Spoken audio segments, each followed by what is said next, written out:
Good morning, dear student. This is your teacher Randeep Kaur from Government High School Mandikam and dear students. आज हम separation techniques में separation of mixture में करेंगे separation centrifugation and distillation. तो centrifugation क्या होता है, distillation क्या होता है, इससे पहले हमने 4-5 जो है सेपरेटिंग टेक्निक सीख ली हैं. आज हम जो सेपरेटिंग टेक्निक सीख रहे हैं that is centrifugation and distillation. So let's get started. Okay, centrifugation. अगर आपने कभी लैब में किसी लेबॉर्ट्री में या फिर जो जहाँ पे ब्लड टेस्ट वगैरह करते हैं ऐसी मशीन देखी हो तो that is known as centrifuge. ठीक है, centrifuge rotate containers of liquid to separate suspended material with different densities.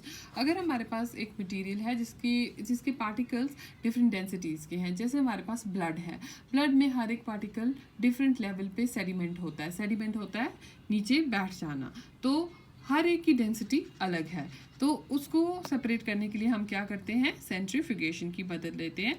Centrifugation क्या होता है, ये बहुत हाई इंटेंसिटी का रोटेटर होता है जो बहुत इंटेंसिटी के साथ घूमता है और सेपरेट करता है. So centrifuge separate different components of human blood और milk and to clarify solution. So solution को क्लैरिफाई करने के लिए या ह्यूमन ब्लड को सेपरेट करने के लिए ये होता है. A high speed separator can rotate at greater speed to separate fat from milk. जैसे हमारी मिक्सी होती है उसमें चर्नर होता है, अगर हम उसमें बहुत सारे दिनों की मलाई रखें तो उसमें बटर निकल आता है. So that is by the method of centrifugation.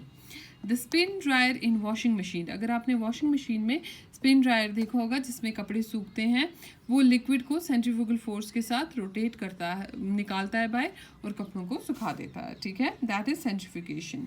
So this is a machine which is known as centrifuge. तो इसमें हम क्या करते हैं, वो वाले मटेरियल्स सेपरेट करते हैं जो डिफरेंट डेंसिटी के होंगे. तो बहुत सारी लिक्विड डेंसिटीज़ अगर होंगी तो हम कैसे सेपरेट करते हैं, बाय द सेंट्रीफ्यूगेशन. ठीक है. Then there comes the process of distillation. जो आपने कभी 6th-7th में सुना भी होगा डिस्टिलेशन, या फिर आप रोज सुनते भी हैं डिस्टिल्ड वाटर. ठीक है, सो प्लीज़ इसको कंफ्यूज मत करना with mineral water. Mineral water is different from distilled water. So what is distillation? Distillation is the process of heating a liquid to form vapor and then cooling the vapor to get back the liquid. For example हमारे पास है liquid, हमने उसको heat किया, बन गया vapour, और अगर हमने वेपर को कूल किया देन इट फॉर्म्स लिक्विड. ठीक है, सो ये हमारे पास जो भी लिक्विड होता है हम उसको लेते हैं, उसको बॉईल करते हैं, और बॉईल करने के बाद हम उसको कूल करते हैं और उसको जो है कलेक्ट कर लेते हैं in a flask. So what is distillation? Distillation मतलब उन लिक्विड्स के लिए अप्लाई होगा जो मिसेबल हों. मिसेबल मतलब जो बिल्कुल मिक्सड हो गए हों.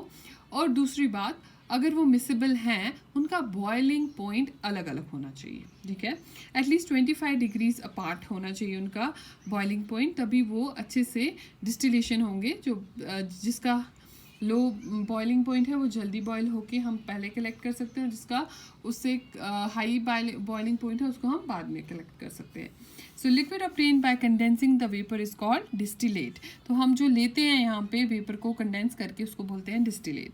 Process in which the components of a substance और liquid mixture are separated by heat it to a certain temperature and condensing the result is known as distillation. ठीक है, अब जो लैब में हमारे पास होती है वो होती है fractional distillation.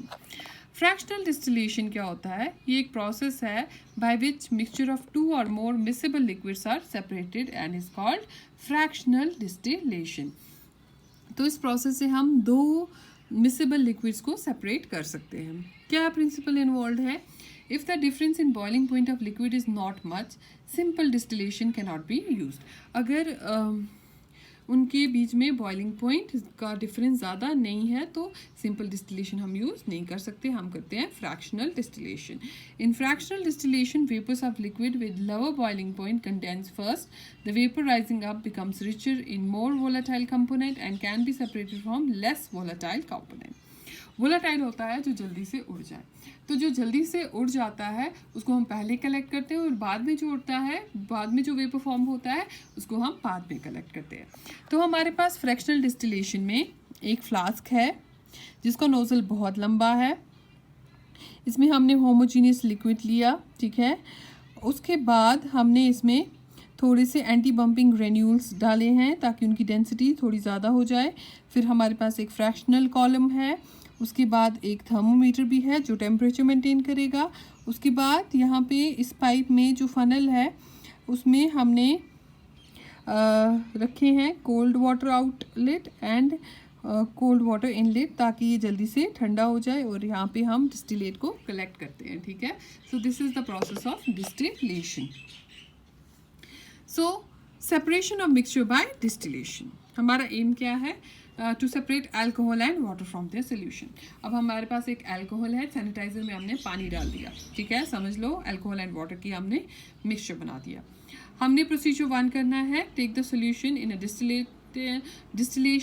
डिस्टिलेशनल flask fitted with fractional column. हमने ये ले लिया, उसको थर्मोमीटर लगा दिया, सारा कुछ अरेंज कर दिया, उसके बाद हीट स्टार्ट कर दी और जैसे ही हम थर्मोमीटर पे नज़र रख रहे हैं, हमें पता है अल्कोहल एवापरेट्स जल्दी होता है एंड उसकी कंडेंसिंग भी जल्दी करानी है हमने।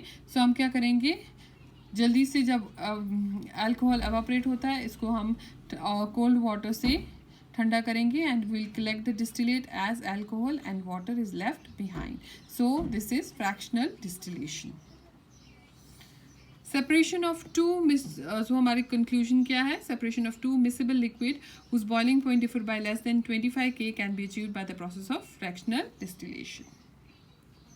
तो ये हमारे पास फ्रैक्शनल डिस्टिलेशन की पूरी डायग्राम है जिसमें हम अल्कोहल एंड वाटर लेते हैं, फ्रैक्शनल कॉलम में जाता है, थर्मोमीटर हमने फिट करके रखा है, यहाँ पे हम इसको जल्दी कूल करते हैं ताकि हमें डिस्टिलेट जल्दी से मिल जाए। तो हमें डिस्टिलेट क्या मिलता है? अल्कोहल, और यहाँ पे क्या रह जाता है? Water. So that is fractional distillation. Okay, then tomorrow we'll move on to other types of this separation of mixtures. Till then, thank you, have a nice day, hope you understood.